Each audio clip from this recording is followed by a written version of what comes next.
Belushi secured an SNL performance for a band that started a riot on live TV. Belushi secured an SNL performance for a band that started a riot on live TV. Belushi stole Nazi uniforms and nearly robbed a Marina. Dan Aykroyd and John Belushi met in Toronto before either of them were on Saturday Night Live. They bonded over music and comedy, and soon became very good friends. Although Aykroyd was the more punctual and respectful of the two, they still got in their share of trouble together. While filming The Blues Brothers, they stole 2 Nazi SS officer uniforms from the wardrobe department and wore them while driving down the highway. Aykroyd also recalls the story of the time they almost stole a boat for its engine. After a drinking and smoking binge, Aykroyd decided a boat he had would be better off with a motor. Without even thinking about it, Belushi offered to help steal him an engine. It was 2-0, and there was a cop driving around, but he managed to cut the Marina fence open with a bolt cutter. It turned out the trailer hitch didn't fit Aykroyd's car, but it was the thought that counted. He did it for friendship. It was a matter of you may be crazy, but you're my friend, Aykroyd remembered. While filming Blues Brothers, Belushi wandered off set and passed out on the local's couch. John Belushi's coke use reached new heights while filming The Blues Brothers, but he wasn't the only one partaking. Dan Aykroyd recalled, "We had a budget in the movie for coke for night shoots so crew could stay awake. No one seemed to enjoy this more than Belushi, but his near-constant intoxication caused him to wander off the set. After he went missing one night, Aykroyd noticed a house with its lights still on and knocked on the door. Homeowner quickly realized he was looking for Belushi and admitted the star had come in, helped himself to what was in the fridge, and passed out on the couch.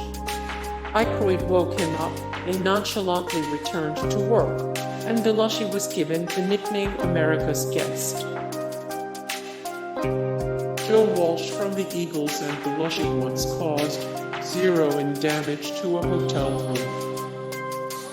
Former Eagles player Joe Walsh struggled with substance dependency throughout his early career and sometimes found himself partying with his good friend John Belushi.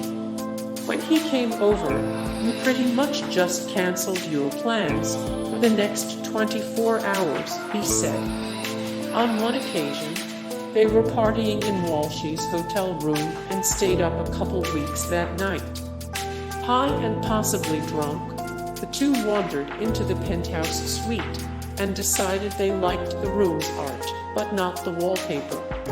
After taking the art off the walls, Walsh and Belushi tore all the wallpaper down and rehung the art. Unfortunately, the suite turned out to be the hotel owner's personal apartment, and he wasn't thrilled about the $0 worth of damage they caused.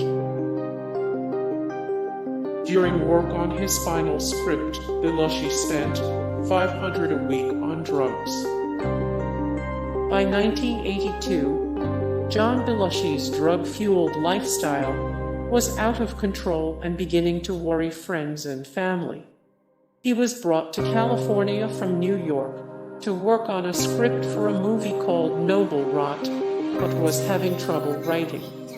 While waiting for the script, the studio was paying for his food, transportation, and hotel room, in addition to a $500 allowance each week. Since all his living expenses were being paid, Belushi chose to spend that money entirely on drugs. As the script writing fell behind schedule, he used more in order to work. The writing he churned out was unfunny, unorganized. and had obviously been written under the influence of drugs.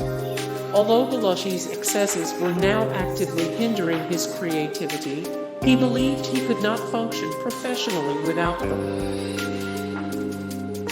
Belushi often took drugs to please his fans, and they supplied his habit in return. Belushi's fans were important to him, and he wore himself out trying to maintain their approval.